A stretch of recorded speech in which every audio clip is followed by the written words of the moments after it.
Borussia Dortmund. I just think Borussia Dortmund has literally saved football. They have. They've did justice, guys. Borussia Dortmund just literally did justice. And thanks to Mats Hummels. That powerful header just literally secured Borussia Dortmund's first UEFA Champions League final appearance, after like 10 years. The last time Borussia Dortmund appeared in the UEFA Champions League final was in 2013, where they lost to their German rivals Bayern Munich at Wembley Stadium. And could there be a repeat of that final? Hopefully, at the same venue. Hopefully, And yes, it is like they do emerge to the final, with the 2-0 aggregate semi-final victory against Paris Saint-Germain, right? And it was a thumping header from Mats Hummels, kept an impressive, Dortmund performance across like the UEFA Champions League semi-final tie, with Paris Saint-Germain. And, PSG hit the woodwork 4 times. They hit the woodwork 4 times, and that was like a crazy game. Dembele shot wide, Donnarumma, made a great save. Zaire Emery also hit the post, and also Nuno Mendes, hit the woodwork as well. Mbappe shot also hit the post. Vitinha also hit the underside of the crossbar. So that was just like a crazy game to actually watch, but, Borussia Dortmund won the game, deservedly so. So, coming into this one, on the side of PSG, trailing 1-0 after last week's fixture, PSG were actually aiming to become the first side to mount a second leg comeback in their quarterfinal and last 4 ties in the competition. And it drafted, Gonzalo Ramos into their front line to spearhead an attack that contained Kylian Mbappe as well as Ousmane Dembele, right? And 2 of that attacking trio, tested, Gregor Kobel early on, as the home side began to exert pressure. But neither Mbappe or Ramos, were able to actually find a way past the Dortmund number 1. So the Portuguese international, also erroring a crisp volley wide. After a brilliant turn, that was actually like a clever turn from the Portuguese international. I'm referring to Gonzalo Ramos. From that particular moment in time, the visitors looked to exploit the hold-up play, of the first leg goal scorer, Nicholas Füllkrug, right? Füllkrug was actually... He did so well to actually utilize his strength, right? And he did that, so that he was able to hold off his marker before laying the ball into the path of an advancing Julian, Rayson, whose fierce shot with the outside of the right foot, hit the side netting. That would have been a nice goal, actually. And then also on the other side of the field, we then saw moments later, Mbappe then exploited some rare space down the left flank before embarking on a surging run across the edge of the area and then picking out Warren Zaire Emery, who fed Dembele. But the former Dortmund striker, he ghosted the whole entire game. He just powered wide. You understand? Another sitter that he missed. Remember, even Dembele missed in the first leg at the Signal Iduna Park. He missed a sitter after being teed up by another former, Dortmund right back, Achraf Hakimi. So ghosting in both games and missing key key opportunities basically did cost Paris Saint-Germain a lot, And from that particular moment in time, Dortmund were then forced, to pick their moments to pounce. And they almost hit their opponents with a devastating counter-attack. Seconds after Hummels' last-ditch intervention had prevented Mbappe from turning Fabian Ruiz's cutback goalwards. And, Karim Adeyemi, what a player he is. He's such a great player, man. He was set racing from deep inside the Borussia Dortmund half, only for Gianluigi Donnarumma, to be equal to the 22-year-old's low effort. That would have actually been a wonderful strike at goal. But yeah, great, reflexes shown by the Italian shortstopper. And then PSG, then hit the woodwork twice in quick succession, in the second half, and it was in Dortmund when they hit the woodwork twice. I think it was in the second half of the first leg, if I'm not mistaken. Yeah, they hit the woodwork twice, in quick succession, and they struck the frame of the goal again shortly after the interval through Zaire Emery. He could only side foot, Ramos's flick against the upright from close range. Hey, those were like nervous moments if you're a Borussia Dortmund fan, you understand? And barely 4 minutes later, Edin Terzić's Dortmund had doubled their advantage, in terms of like the aggregate scoreline with a superb set piece. Give credit to Julian Brandt's pinpoint, corner, which picked out Hummels, who had gained some space at the far post. And the 35-year-old, who started for Dortmund in the 2013 showpiece at Wembley, duly planted a downward header into the bottom corner past the dive of Donnarumma. From that moment in time, Paris Saint-Germain began peppering, Corbel's goal with regularity, but when they did manage to beat the visiting goalkeeper, they were actually left frustrated by the woodwork. Nuno Mendes, I meant to say, he pounced on a Dortmund clearance just outside the box, but his strike cracked the upright. And, with time actually running out for Paris Saint-Germain, you could see Luis Enrique's men, they decided to up the tempo, and pile more pressure. And Mbappe and Vitinha were both denied by the frame of the goal. And it was late for PSG because they hit the woodwork for the 5th and 6th times across the time. And Dortmund were able to hold on for a famous victory. What a wonderful victory. And they deserve it, They really did deserve it. And let me just say once again, Borussia Dortmund fixed football. You understand?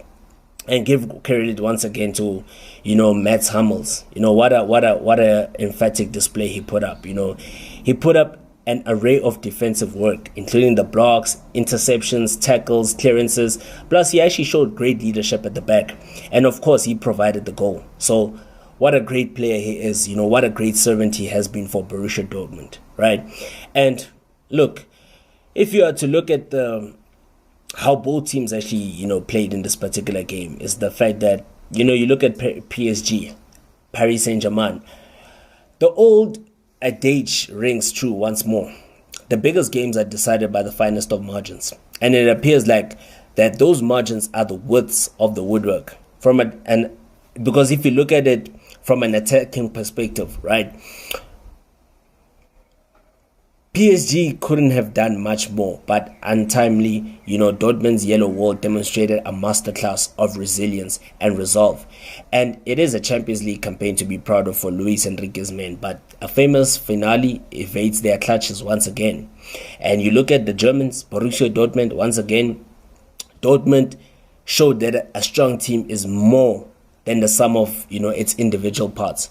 Because Borussia Dortmund, yes, they did have luck on their side with a number of, PSG, strikes hitting the frame of the goal. But, the black and yellows, earned their fortune with an impressive fighting performance. And this Borussia Dortmund group is capable of anything. And wow, man, we hope to see them at Wembley, putting up another emphatic display. Whether it's against Bayern Munich or against Real Madrid, we wait to see. But hey, man, before anything else, Jadon Sancho. This is incredible, to say the least, because Jadon Sancho, imagine not so long ago, the previous day, you watch your current team, your parent team, Manchester United, getting whipped 4-0 by Crystal Palace at Selhurst Park. And now you playing in the Champions League semi-finals, second leg, in Paris, and you go to the final of the UEFA Champions League. How emphatic is that? Just in a space of 24 hours. Wow, football it's such a wonderful feeling, man. Football is one of those ones, man. I mean, it's just crazy. Football is just one of those sports where it's anything can happen. Anything can happen. You understand? And as to how Borussia Dortmund won the game, though, this second leg is also another thing that it makes me realize that in football, you just need to display character. You need to display courage and resilience. And that's what Borussia Dortmund did. And it's also a matter of having a great, putting up a great tactical display. And wow, that was a great tactical display from the Borussia Dortmund coach. Edin Terzic, right? And imagine, as a fanboy, him being a fanboy, not so long ago, he was in the stands as a fanboy for Borussia Dortmund the last time they actually won the Bundesliga. And now he's actually taking over the reins as a head coach, leading his beloved Borussia Dortmund side to the Champions League final. How incredible is that? That's incredible. That's incredible. Marco Reus, oh man, I really hope he wins it, man. That will be justice for football. If Marco Rose wins this, it will be justice for football, man. It will really be justice for football. He has been one of the most unlucky players of his generation. I mean, he didn't feature in the final, right? He lost the final, the Champions League final. He didn't feature in Germany's World Cup winning squad, right, in 2014. He also didn't feature in the 2016 Euro. He also didn't feature in the 2018, World Cup. That was a horrendous World Cup display from Germany. But, he's been one of those unlucky players. Losing the Bundesliga last season at the last minute, last game. No, man. He really deserves justice, man. Loyalty. He's been very loyal to this wonderful club, Borussia Dortmund. And he has had an incredible career, man. I mean, look at even the facts that, Hummels. That header was his first Champions League goal in 42 appearances. The last time he was actually able to find a net, he found a net for their German rivals Bayern Munich against Ajax in October 2018. And it was also the Dortmund defender's first goal in the Champions League knockout stages, since he scored for Borussia Dortmund against Shakhtar Donetsk about almost over 10 years ago now. In the round, it was actually the round of 16 time, when Borussia Dortmund went all the way to the final, And Hummels is the third oldest goal scorer in the semi-finals of the UEFA Champions League, aged 35 years old, 143 days, just behind Ryan Giggs, who scored for Manchester United 37 in 2011, as well as Edin Dzeko, who netted for Inter Milan at the age of 37 in 2023. Against AC Milan, it was even in the Milan derby. And from that particular moment in time, you can say that Dortmund have made it to the Champions League final for the third time. They won the competition in 1997 and they finished runners-up in 2013 at Wembley. So football heritage is there for the Germans, And Paris Saint-Germain have only won one of their last 7 Champions League semi-final matches. And you look at even PSG's lineup. It had an average of about 24 years, 157 days, and the youngest of the side at this stage of the competition since Arsenal, who they had a squad average aged of 24 years old, right? 26 days, which was in the 2008-2009 season. So that is basically a long time ago. But, I'm looking forward to the final at Wembley. I hope it will be a repeat of the 2013 final, but even if they play against Real Madrid, it is still going to be an emphatic final to actually watch. It's going to be a great final to watch, man. I don't want to lie to anyone. It will be a great final.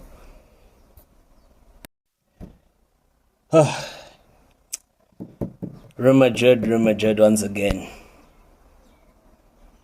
Look, I'm not going to talk about what happened in the last minute of the game, But let's just talk about, the game in particular, the second leg between Real Madrid as well as Bayern Munich, And it was obviously the late Joselu double that, it just conjures up a stunning comeback from Los Blancos. And obviously, Joselu coming off the bench, to actually score twice, in a stunning comeback victory for Real Madrid against Bayern Munich. In that second leg, was incredible. It's just beyond fascinating, to say the least. That double, now it takes Real Madrid to another final. It's their 18th European Cup final at the expense of Bayern Munich. And the 14-time winners producing yet another memorable semi-final turnaround at the Santiago Bernabeu to set up a final against Borussia Dortmund. So it won't be a repeat of the 2013 final. At Wembley Stadium. It'll be Borussia Dortmund taking on, the kings of this competition, Real Madrid. But it's such a controversial one. It really is a controversial one. It's so controversial. I mean, that was not an offside, ladies and gentlemen. That was not an offside. It wasn't. It was not an offside. It wasn't. But look, let's just put that aside. Let's talk about the game. Unlike the first draw in Bavaria, Carlo Ancelotti's men looked to actually dictate the play, from the off and dominated proceedings early on. With Vinicius Jr., the outlet, they looked to actually exploit Bayern Munich up front, and Vinicius, remember, he scored twice in Munich. The Brazilian tested Manuel Neuer with the first effort of an intense opening period. And the 38-year goal, to his credit, the 38-year-old goalkeeper getting the slightest of touches to actually turn a slow strike onto the inside of the post. And, he has shown that, why he was actually once upon a time ranked as the best goalkeeper in the world. And again, he swiftly recovered once again to actually gather Rodrigo's attempt from the rebound at the second time of asking. So that was basically a double save, in a matter of just like 1 second. You understand? And it took Bayern Munich just up until the half-hour mark to actually respond. Harry Kane's deft volley, forcing Andre Lunin to tip the ball around the upright, at full stretch. That was actually the first of that was the first that the Real Madrid goalkeeper, actually had to do. The first bit of work. And the pace of Bayern Munich substitute ALPHONSO Davies on as a first half replacement for the injured SAINT-GERMAIN. It enabled Bayern Munich to actually stretch the Real Madrid defense. And his deflected strike early in the second half flew over Lunin, but it actually looped onto the roof of the Ukrainians' net. And that would have actually been a massive introduction for the Canadian. And the two sides, they swapped attacking blows, with increasing regularity. Vinicius Jr. cutting in from the left to the touchline to actually gallop into the area before he picked out Rodrigo, who could only put his effort wide. But Neuer then proved equal to Rodrigo's curling free kick before Vinicius Jr. actually forced an acrobatic save after a mazy run from the left. Vinicius was just causing Josh Kimmich so much problems. He was just toying with the German. He was toying with him, just toying with him. You understand? That was just like vintage Vinicius at his best. And, what actually kick-started the crazy night of football at the Estadio Santiago Bernabeu was the speed and powerful running of, ALPHONSO Davies. That actually brought about the opening goal. Racing onto Harry Kane's lofted ball from just like inside the Bavarians' half, and then the Canadian international dropped his shoulder to actually fool Antonio Rudiger and shift possession onto his right before curling brilliantly into the far corner. What a brilliant goal that was, man. What a brilliant goal that was. I thought it was game over. I thought Bayern were going to hold on to their lead and actually build onto that, right? And from that point onwards, it actually prompted a response from Real Madrid because they pressed for the equalizer. They pressed. And Vinicius Jr. scooped over after Rudiger had delivered the ball over the top of the Bayern Munich backline. But Madrid, who had scored in every knockout stage home match in this tournament, stretching way back to the April 2011, they were not to be denied this time. It was actually one of Ancelotti's substitutes who swung the game back their way after Joselu, was just sent on with just over 10 minutes remaining, was quickest to actually react when Manuel Neuer uncharacteristically was unable to hold Vinicius Jr.'s powerful shot. And from that particular moment in time, it was all Real Madrid, sparking memories once again of their semi-final turnaround against Manchester City at the very same ground 2 years ago when Rodrigo struck twice late on as a substitute. The 34-year-old then pounced for his second in added time, guiding Rudiger's low center to actually complete a breathtaking turnaround and actually book a date with Borussia Dortmund at Wembley on the 1st of June, But, man, I want us to talk about what happened. Bayern Munich were clearly robbed. It's just daylight robbery. I mean, how many times do we see this often happening against Real Madrid, especially at the Bernabeu? It often happens. It happens all the time. And yes, most people will say Real Madrid, they'll give credit to Real Madrid saying they don't give in. Yeah, we know that. We know. But, I mean, that's just robbery, man. That's robbery. Bayern Munich deserved the goal. That was De Ligt. De Ligt was clearly not on. He was offside. He was not offside at all. He was clearly on.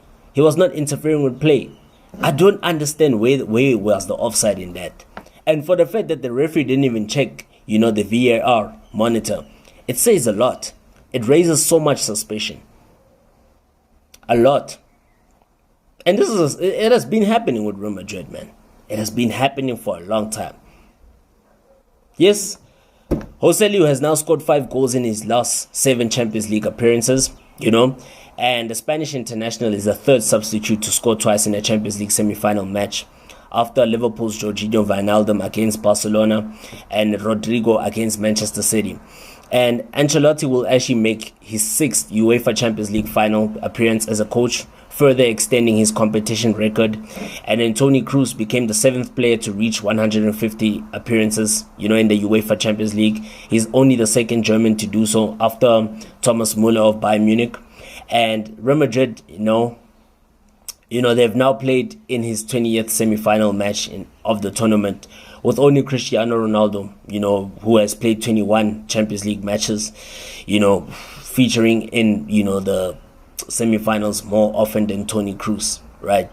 So congrats to Los Blancos, even though it was clear robbery for Bayern Munich. So it will actually be a scintillating final to actually watch between Borussia Dortmund and Real Madrid at the Wembley Stadium in England.